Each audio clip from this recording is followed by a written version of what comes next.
Este video va dirigido a la hija de Gaddafi, que tuvimos una gran amistad y estuvimos hablando de un acuerdo hispano-musulmán, que yo la convertiría en mi reina mora y que yo con mis dos cargos, mis dos títulos nobiliarios de Austrasia y Borbón, pues España se pondría a nuestros pies sin soltar ni una sola bala, porque mi sangre es más poderosa que la de Felipe VI en abundancia. Y además andaluz, vendríais los musulmanes, seríais bien armados por Vox, tal y como hizo Franco, y la hija de Gaddafi, con la que quiero contactar y no conecto aún. La hija de Gaddafi va a ser mi reina mora.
Rubí, esmeralda, zafiro y oro.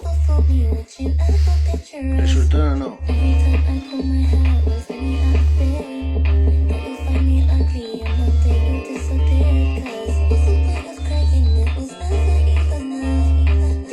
Alianza hispano-musulmana, alianza hispano-musulmana, hacer la hija de Gaddafi mi reina de España, Francia, Italia y Luxemburgo mínimo me encargo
Me presento, soy Luis, el delfín de Francia.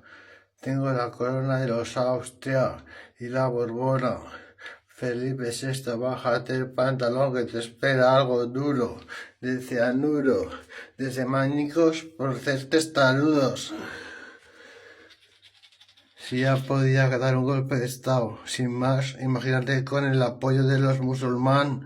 Capú, yo, no gobiernas ni tú, deja la sangre roja que tome decisiones. Tu sangre de Borbón no me impresiona, pues yo también la tengo, pero aparte también la de Austria. Soy más digno del trono que usted. Y si mi reina Mora se alía conmigo, sería una triunfada mundial. ¿Qué quieren los musulmanes? Que cuando caiga Europa, Ucrania o quien sea no verá por vosotros. Cuando caigamos Europa, Estados Unidos o quien sea, irá por los musulmanes, papá. Musulmanes e hispanos. Alianza hispano-musulmán. Para ti, mi reina.